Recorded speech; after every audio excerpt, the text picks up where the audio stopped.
sábado, nós teremos o nosso retiro de início do ano.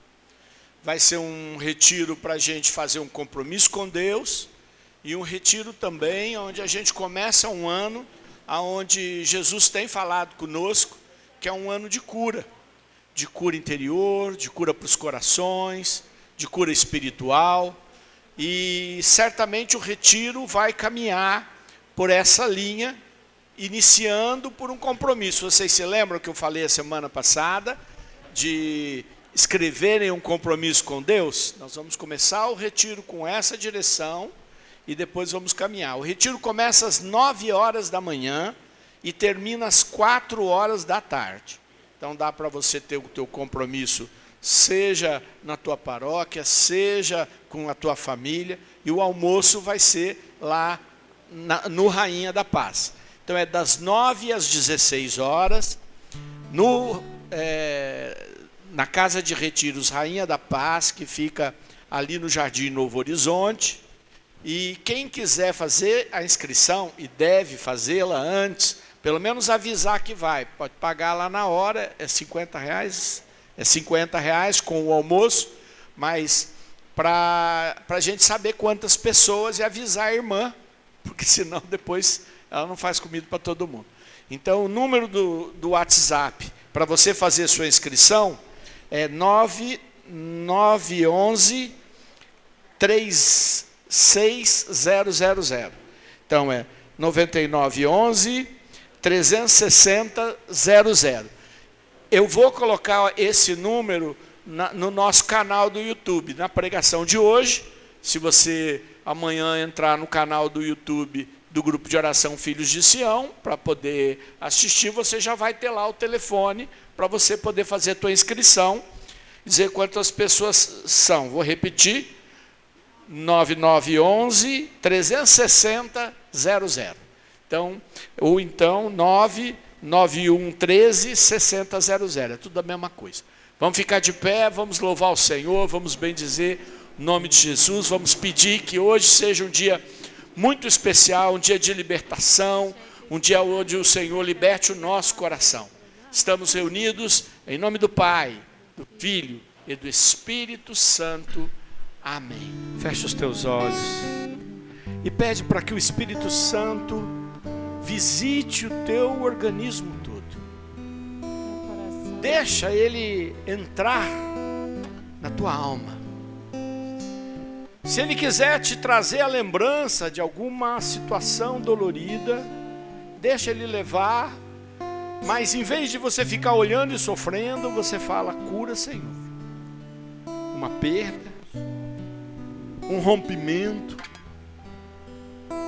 algo que encheu teu coração de tristeza, uma briga, uma ofensa, um momento de solidão, um momento que teve que enfrentar sozinho, um momento com os teus pais, ainda criança, às vezes adolescente, uma saudade muito grande. Aonde tiver essa dor agora, pede para o Espírito Santo ir andando até lá. E se você também quiser enxergar e ver o Espírito Santo andando no teu sangue, percorrendo as tuas artérias, as tuas veias, que irrigam todo o teu corpo, indo até todos os organismos que estão dentro de você, teus órgãos vitais, coração, pulmão, tudo que o Senhor tem para agir agora, que Ele vá visitando e agindo, caminhando, deixa Ele caminhar. Cada um de nós deixa o Espírito Santo levar para onde Ele quer levar, não é todos para o mesmo lugar, não. Porque a tua cura é tua, não é minha, não é do teu irmão, é Jesus quem tem que ir lá naquele espaço profundo. Os arrependimentos que você tem pelas escolhas que fez na vida, não mais farão você viver no sofrimento, porque o Senhor quer curar, para que você possa seguir adiante, não é para você voltar atrás, mas sem carregar dor, sem carregar medos, sem carregar expectativas de que as coisas vão se repetir, e de que você vai chorar, e de que vai ser mais sofrido. Não, entrega tudo agora, deixa o Espírito Santo encaminhando, mergulhando, visitando, agindo. Ele sabe aonde ele vai chegar, deixa ele indo. Cura, Senhor. Cura, Senhor, onde dói. Cura, Senhor, bem aqui. Cura, Senhor, bem aqui. Cura, Senhor, onde eu não posso ir. Cura, Senhor, onde dói. Cura, Senhor, bem aqui. Cura, Senhor, onde eu não posso ir. Quem quiser pegar a sua Bíblia, capítulo 4, versículo 14, do Evangelho de Lucas. Evangelho de Lucas, capítulo 4, versículo 14.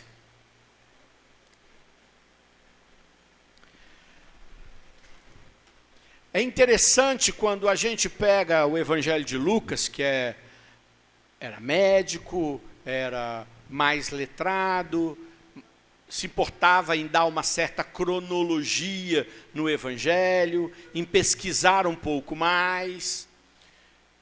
O objetivo de Lucas era dar esse olhar, e lembrando que Lucas caminhou durante um tempo como companheiro de viagem de Pedro, e um tempo como companheiro de viagem de Paulo, quer dizer, ele conheceu bastante de toda a igreja, ele fez um trabalho imenso, certamente conviveu com Nossa Senhora, porque ele é o único que fala da infância de Jesus, que cita os acontecimentos que ocorreram na vida de Nossa Senhora, o Magnífica, com Isabel. Quem contou para ele? Certamente só ela tinha para contar tudo isso. E quando no capítulo 4, ele, se vocês observarem, desde o finzinho do capítulo 3, naquele tempo não existia capítulos e versículos, isso é coisa do século 17. Ele vai falando de que Jesus estava cheio do Espírito Santo. Foi batizado, cheio do Espírito Santo, o Espírito Santo desceu. Cheio do Espírito Santo, foi para o deserto enfrentar o demônio. Saiu do deserto depois da tentação, cheio do Espírito Santo. Lucas faz questão de ressaltar que Jesus estava tomado de uma unção, tomado de uma presença divina extraordinária. Vamos lembrar que era o início dos 3 anos que Jesus fez o seu ministério. Até então, Jesus estava, certamente, Deus e homem, na casa dos seus pais. Então, esses 3 anos tão importantes de ação, São Lucas faz questão de mostrar para nós e para todos os que leem o seu evangelho, quanto Jesus estava brilhando, como Jesus estava radiante de poder.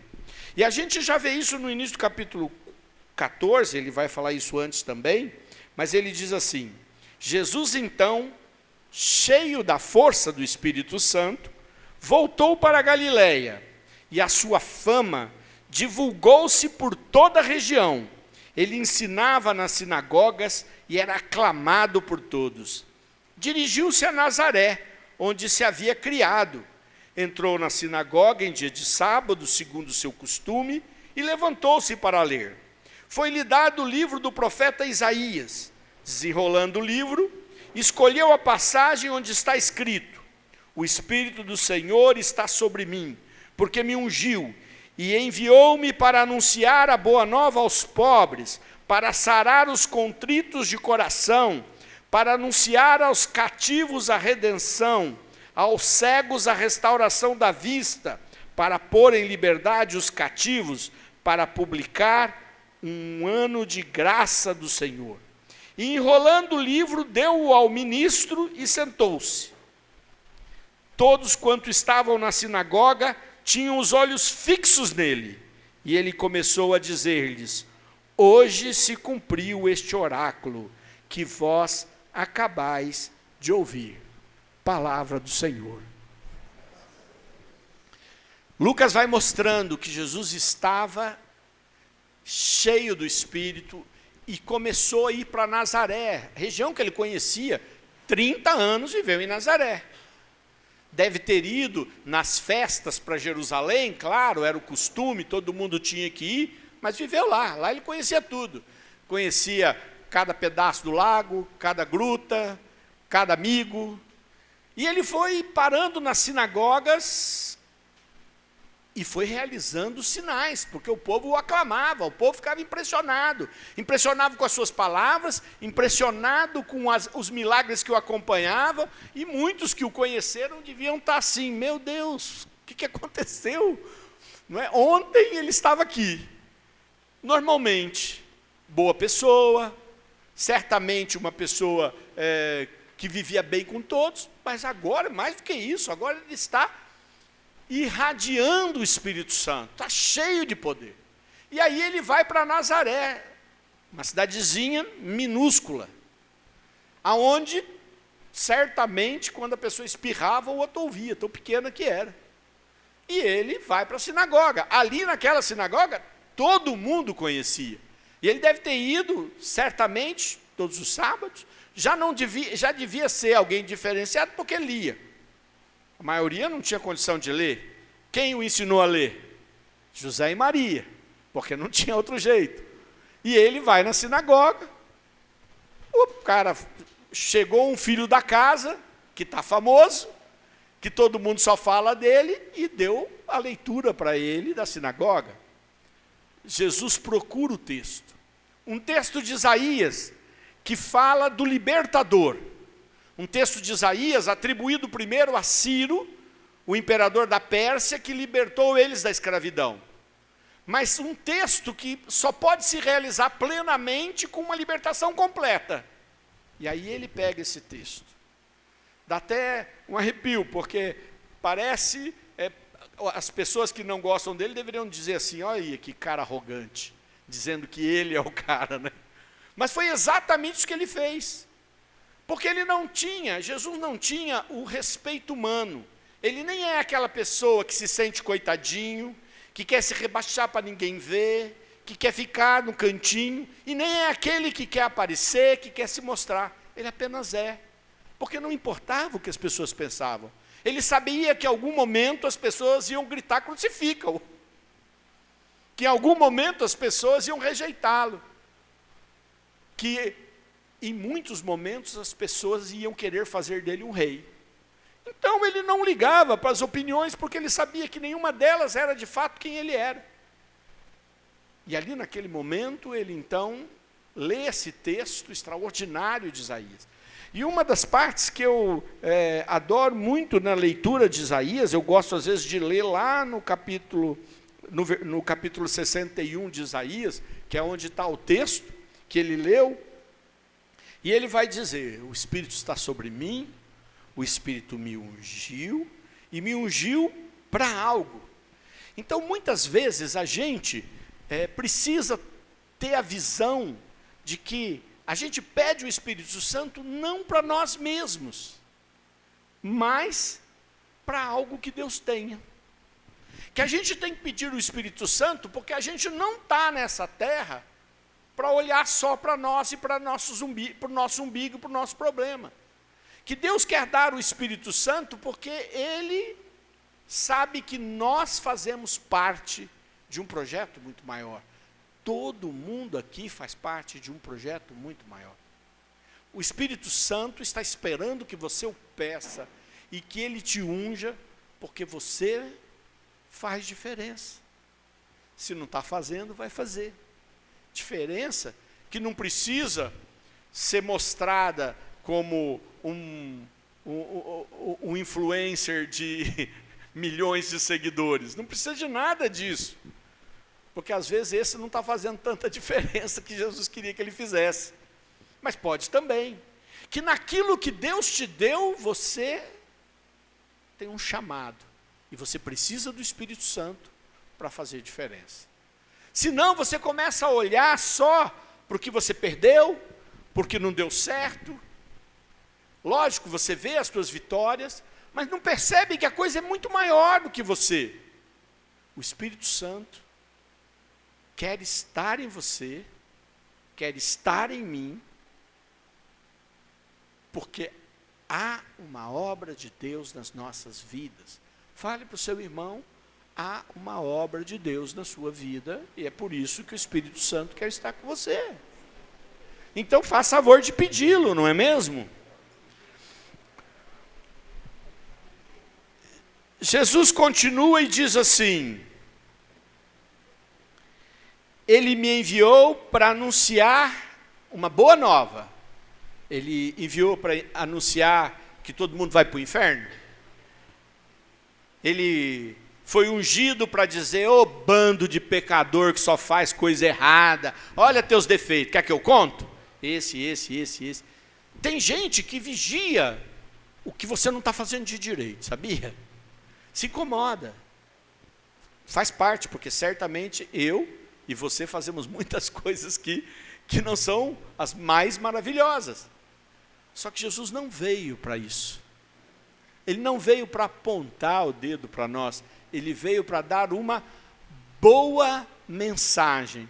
Uma mensagem de salvação. E dizer, tem jeito para você, tem coisa boa para você, tem projeto meu para você, tem alegrias que você jamais vai conhecer no mundo que eu preparei para você. Eu tenho uma boa nova para você. Me ajudem. Falem para as pessoas, tem uma boa mensagem para você. Deus tem uma boa mensagem para você. Uma boa mensagem. E aí, ele diz assim, e aqui não dá para eu levar até o final, mas eu quero falar assim. Ele diz,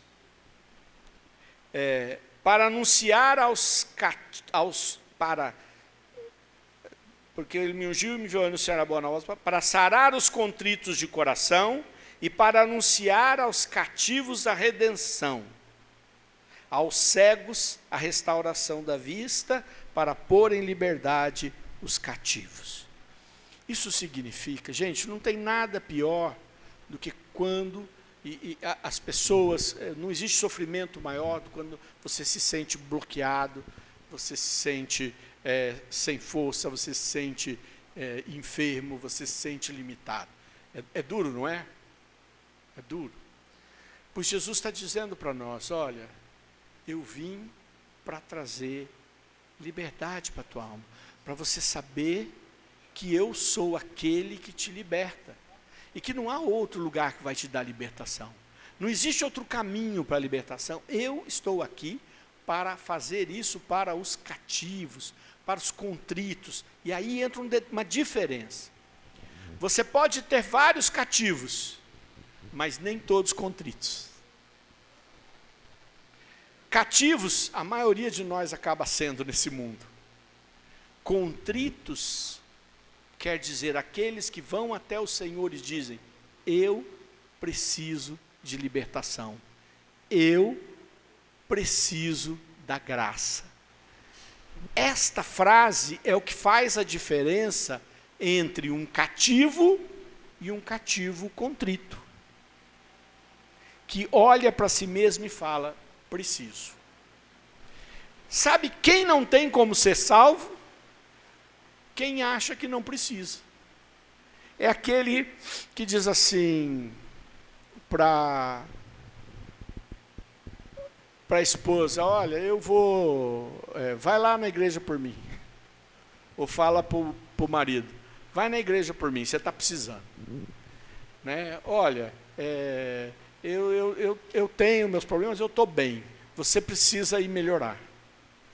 Às vezes as pessoas não falam isso, elas só pensam. Né? E se você vem, eles dizem, deve ter problema. Deve ser uma pessoa problemática, está vivendo aqui em coisa de igreja. Não é verdade? Jesus é claro, olha, cativos precisam de libertação, estão escravos, e eu estou disposto a libertar aqueles que estão contritos. Aqueles que se dobram diante de mim e falam, Senhor, eu preciso, minha casa precisa.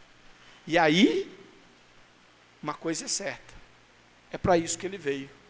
E se ele veio para isso, ele vai te visitar.